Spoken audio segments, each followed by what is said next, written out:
gentlemen, welcome to the Comedy Cellar, the best damn comedy room in town, featuring the stars of the David Letterman Show, Saturday Night Live, Comedy Central, concerts, and feature films. And now, put your hands together and welcome your host for this evening, Rick Crom. So we're going to move the show right along with a very funny person. Are you ready for more show, everybody? Yes, you are. I certainly am.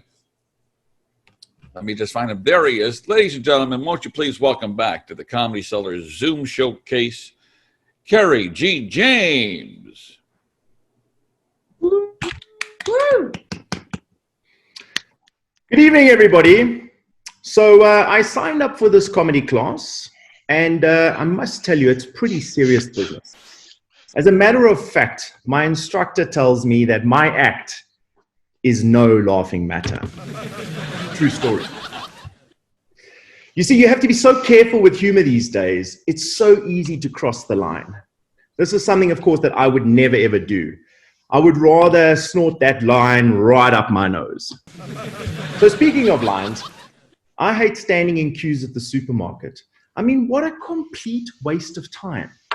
I'd prefer it much more if we played a game called Survival of the Fittest. You know, where your shopping cart becomes a Roman chariot and you're knocking grandmothers out of the way and you're spearing each other with asparagus, Skittles flying everywhere. Now that would be the real Hunger Games. Talking about time wasters, there's only one thing that I hate more than traffic: being in it. It took me so long to get here that when I left, I didn't have this beard. So I love dating. Yes, I'm dating again. And I like my girls just like I like my viruses. 19 and easily spread. Just not as deadly. So my girlfriend, speaking of girls, my girlfriend, she's big time into unicorns. I mean, she's even taken an entire corner of our house and turned it into a unicorn garden. I call it her unicorner. She calls me an idiot. So I have this friend who insists that he isn't gay, right?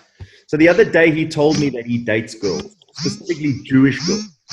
And I asked him why. He said it's very simple. Because they're all circumcised.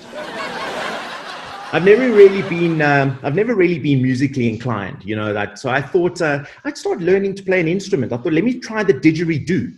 And I don't think I'm that bad, actually. But every time I pick it up, my friends say, didgeridoo. I'm a DJ, and I love playing live festivals. So the other day, there I am, and I'm playing along, and a fellow DJ walks up to me, and he says that he likes the look of my deck.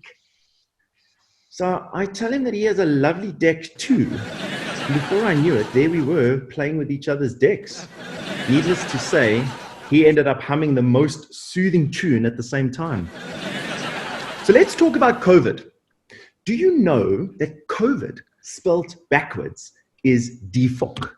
As in, what the fuck is going on? I was on my way home the other day, and I get stopped in a roadblock.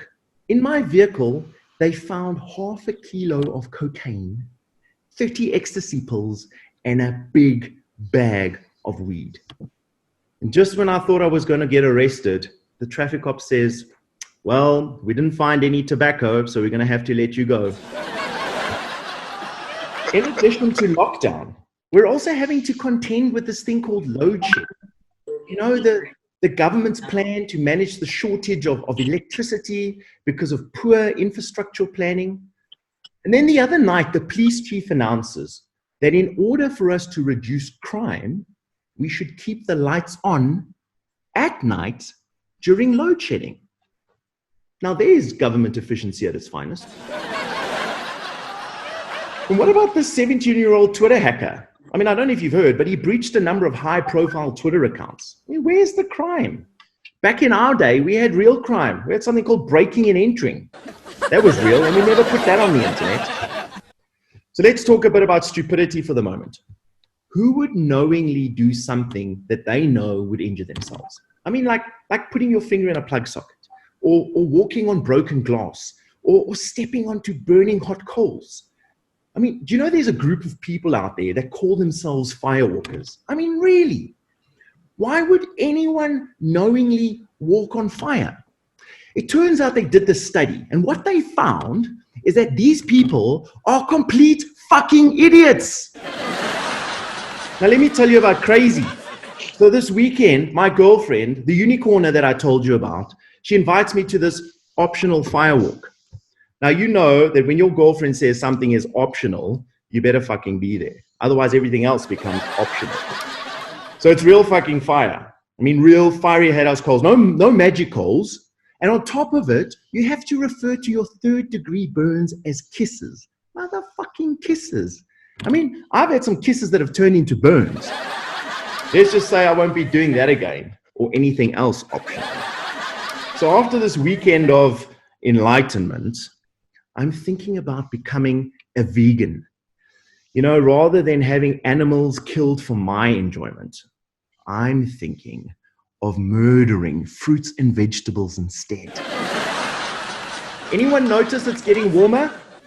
Yeah, you know, I love 3 seasons equally. Winter can go fuck itself. That's me, everybody. Thank you.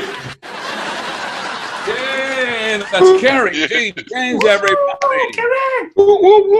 Yes, indeed. Ceri G. James, everyone. Who said you can't murder vegetables and get away with it? He does it. Let's hear it for him. Very funny, Ceri. Very funny. And we're going to move the show right along now.